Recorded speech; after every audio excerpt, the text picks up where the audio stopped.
Caravella 3's face pops up on the main display. Boss, we may have a complication. Your subordinate links her machine cameras with your own.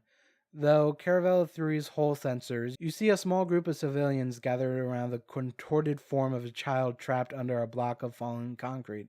You watch 3 move forward and extend the arm of her combat armature. Gingerly, like a child picking up a penny, she lifts up the heavy block, allowing the civilians to pull out the trapped boy. You smile a little, your heart warmed by the fact that, despite years of war, the men and women under your command still have their hearts in the right place. Caravella 3's expression is nervous as she maneuvers her machine back into formation. The civilians' cheers and cries of gratitude audible from your link to her cockpit. There's probably more civilians in distress out there. What do we do if we come across more? You think about your options as you bring the rest of your lance into the conversation. Stopping to help every local in distress may make you feel better, but every minute you spend freeing trapped children and injured seniors means that the enemy are another minute closer to achieving their objective. On the other hand, your ultimate job as a soldier is to protect and defend Codex citizens. It could be said that your responsibility to do so supersedes the imminent mission. After a moment, you decide that we should help any civilians we come across. We won't be able to stop to help, but we can move carefully to prevent more damage. We have a job to do, and it will be done. Civilians be damned. Ooh, I really wish there was an option to be like, hey, how about Caravella 3 and Caravella 4? Why don't you two help the citizens while we go on ahead or something like that? We won't be able to stop, but we have to move carefully to prevent more damage, I think is the best. Heads up, Caravella Lance. There are still civilians in the area, so we need to move carefully to prevent any more damage. After a moment of hesitation, Asadi objects. Is that such a good idea, boss? He asks, his expression skeptical. I thought this was supposed to be a time-critical mission. You nod. Asadi, these people are on our side because we're supposed to be better than the Empire. The same empire that just rampaged nearly 24 combat armatures through their homes and livelihoods. If we do the same thing, we're proving ourselves to be worse than they are, since at least the impies have the excuse of calling this place enemy territory. Whatever our mission objective is, it isn't worth turning the whole planet against us by acting like a mob of barbarians. The ensign nods. Well, when you put it that way, I'll make sure to watch my step, boss. Asadi is true to his word, taking care to avoid damaging civilian buildings as the 6 of you carefully make your way across the war-torn city. Thankfully, the path of destruction left by the enemy machines is easily enough to follow. Even while tiptoeing around the apartment blocks and office buildings, it takes you a bit longer than it might have. But eventually, you and your lance track the Imperial Mecha to the entrance of a large subterranean passage, wide enough for 3 or 4 combat armatures to enter abreast. Judging by the wreckage of armored vehicles and bodies strewn in front of and just inside the entrance, your quarry awaits somewhere within. Alright, Caravella Ants, this looks like the place. Weapons at the ready. You slowly move your Uxbridge into the darkened passage downwards. Follow my lead. The 6 machines of your lance push forwards into the darkness, weapons at the ready and expecting a fight. You don't find one. Instead, you find a passage splitting into a series of tunnels, each stretching into the darkness, far beyond the light thrown out by your hull-mounted searchlights. This particular underground complex is larger than you had first thought. Just great, Asadi says. What the hell do we do now? You weigh your options. Codic tactical doctrine would normally require you to sweep through each and every passage as a unit, proceeding slowly to forestall any attempt at an ambush, of course. These are not normal circumstances. With time of the essence, it might be better to split up and cover each of the passages individually. Then again, there's always your own experience and intuition to rely on. You can simply try to track the enemy's forces using your own skill. I wish the split up option was like, how many people are in our group? It's us and 1, 2, 3, 4, 5. So yeah, we could split up in groups of 2 and take a... That would be the responsible thing to do, I think.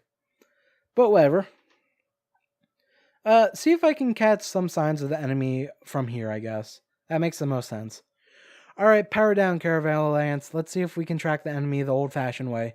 It only takes a moment for you and your lance mates to power down your combat armatures drives. Without the whining roar of the AM reactors and the whirling of the servos constantly muffling your sense of hearing, your ears stand a much better chance of finding the enemy. Like the game hunters of old, you clear your head and keep your ears open for any possible sign of the enemy. After a minute of two concentration, you find, though distorted by twisting passages, you are still able to make out the telltale sounds of combat armatures coming up ahead from one of the passages. Caravel Lance, form up, follow my lead. Galvanized by your conviction, your lance follows tight on your tail as you barrel down the darkened passage at full speed until you find the distant flickering of searchlights ahead of you. The enemy. You advance forward towards the light, weapons at the ready, to find a better view. Once you got closer, you suddenly realize that the enemy isn't in front of you, but below you. Dialing your throttle down, you take a look through the opening in the floor. You blink in amazement as your eyes adjust to the light before you is a massive, cylindrical, subterranean vault, perhaps 100 meters tall and 3 times as wide. On the far end of the vault, you see more mangled bodies and crushed armored vehicles. Among them stand the Imperial combat armatures which you have been pursuing. It appears you have arrived too late to prevent the enemy from setting up an initial protective cordon, but at least they have not prepared completely. Their perimeter sentries are still establishing a cordon, which means they're focusing on staying up their positions and not looking for interlopers. They would have little warning if your lance would to strike. As you quickly run through a tactical assessment of Imperial machines, something else catches your eye. Behind all the shapes of the enemy lies a supine pile of metal, gleaming white under the harsh light of the Imperial machines. It is clear that this is what the enemy force is after. You zoom in on your hull camera feed to get a closer look. The heap of the white metal soon coalesces into a familiar shape of combat armature, but is unlike any mecha you have ever seen before. Its lines are smoother and more rounded than the makeshift form of your own Uckbridge, but is clearly of a different breed than the Imperial units around it. Your eyes catch on an insignia on the shoulder of the unidentifiable machine. Your eyes widen as you recognize the decal as the designation marker for Kodak military prototype. It does not take an idiot to put two and two together. The identity of the high priority objective, which Captain Balin told you about, is now blatantly clear. You beat a stealthy retreat and return to the shadows where you can confer with your lance mates without fear of discovery. It's a prototype machine, you tell your lance mates as you feed them the recording from your machine's sensors. That's why the Imperials broke in here, to capture the combat armature. Asadi says exactly what everyone else must be thinking. We have to get it back. A stolen prototype in enemy hands could be disastrous, and not only because the Imperials could easily turn its advanced weapons against your allies in orbit or the civilians on the ground. Should the Imperials reverse engineer Kodak's cutting-edge experimental equipment, they would be much closer to getting a technological edge which might even win them the war. Asadi is right. You have to get it back. You lay out your options for the benefit of your lance mates. The most obvious option would be a direct frontal assault on the enemy position. Alternatively, you could try to use the twists and turns of the darkened passage to lure your enemy into an ambush set by the rest of the machines in your lance. Your current position above the enemy is in fact perfect for setting such a trap. If you were to lure enemies back to it, your lance mates could fire on them from all sides. Lastly, you can try bluffing your enemy into surrendering or retreating by making the enemy think that they were outnumbered or surrounded. Boss, Caravelis 3 speaks up. There is one more thing we could try. She scratches her head nervously as you gesture for her to continue. Well, our machines have remote control systems to fly us to safety if we get knocked out or something, right? What if you used your command codes to interface with the prototype and remote pilot it? It'll make for a nice distraction, at least. Caravel 3's idea certainly has merit. Of course, there is the fact that you have to effectively pilot 2 combat armatures at once to pull it off. Ultimately, you decide to. If we do the prototype thing, they're just going to attack the prototype. Like, it's a very interesting idea, but I don't think that works out in our favor. I think it's better to just lure the enemy into an ambush. Caravel Lance, I'm going to lure the enemy in. If you see a hostile on my tail, shoot him. You drop your Uxbridge through the opening panel on the floor into the massive chamber below.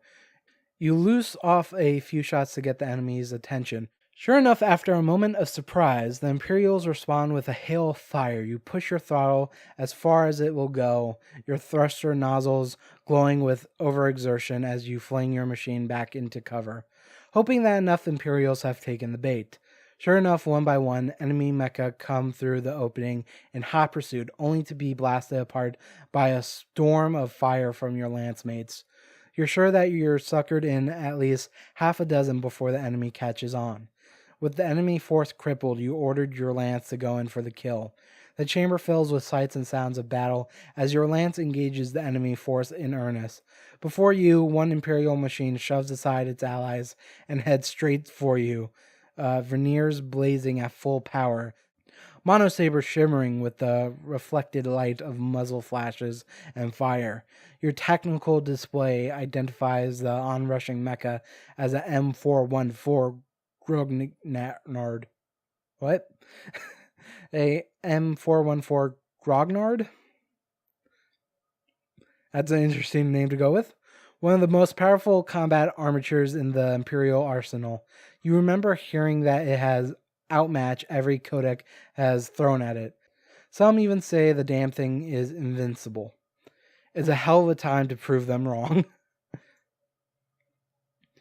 The enemy machine raises his mono saber and rushes forward. You try to dodge with a leap backwards, boosted by a burst from your veneers. The monomolecular blade lashes out, grazing the front armor of your Uxbridge, its liquid metal edge slicing through your armor as if it were empty air. Your armor will do no good here. You need to pick a way to fight back and fast. As the Imperial machines leap forwards for another strike, you make the decision to get some distance and attack from range, close in fight and fight out in melee, find a way to get an unfair advantage. Well, I think we kind of said we are a melee machine, so let's fight melee. You gun the throttle, sending your machine dashing forward to engage the enemy in hand-to-hand combat. When the enemy moves forward to strike again, you parry him with the blade of your Uxbridge plasma cutter. With a momentum on your side, you push the enemy unit back as the magnetic containment field of your blades lock against each other. Your opponent breaks off, his machine hopping back before dashing forward to push you back in turn. Only instead of meeting your blade, your opponent lunges through thin air as your agile machine sidesteps and allows the Imperial officer to present his mecha's unprotected back to your blade. You bring your combat armature around behind him and dispatch him swiftly with a thrust of your plasma blade through his cockpit.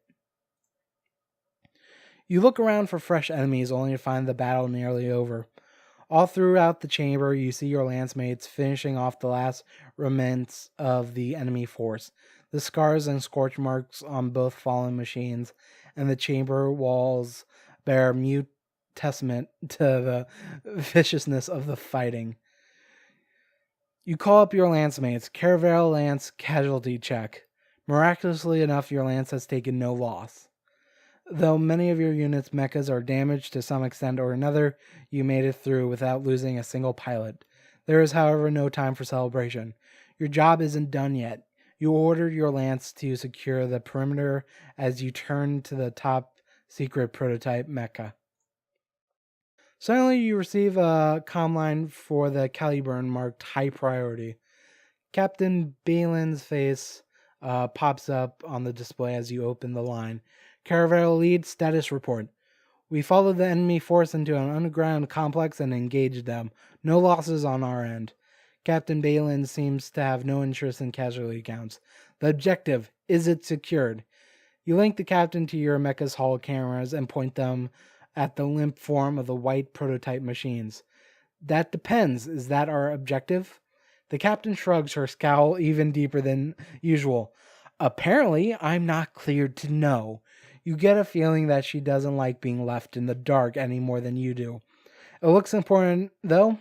Does that thing have standard remote command functions? You link into the prototype machine systems from your own machine. After a few moments of inspection, you find and activate the machine's remote-controlled autopilot.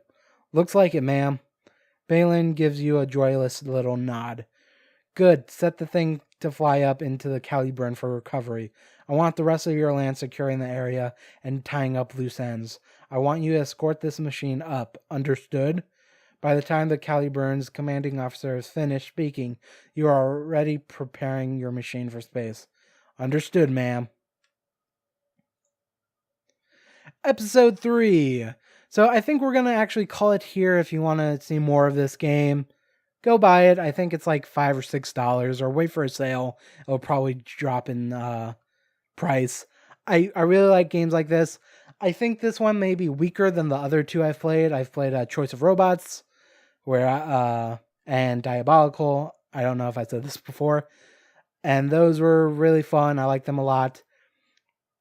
The reason why I feel this is a little weaker is I'm seeing certain writing that seems lackluster, like the fact that it likes to use the telltale signs of blah blah blah is kind of not great.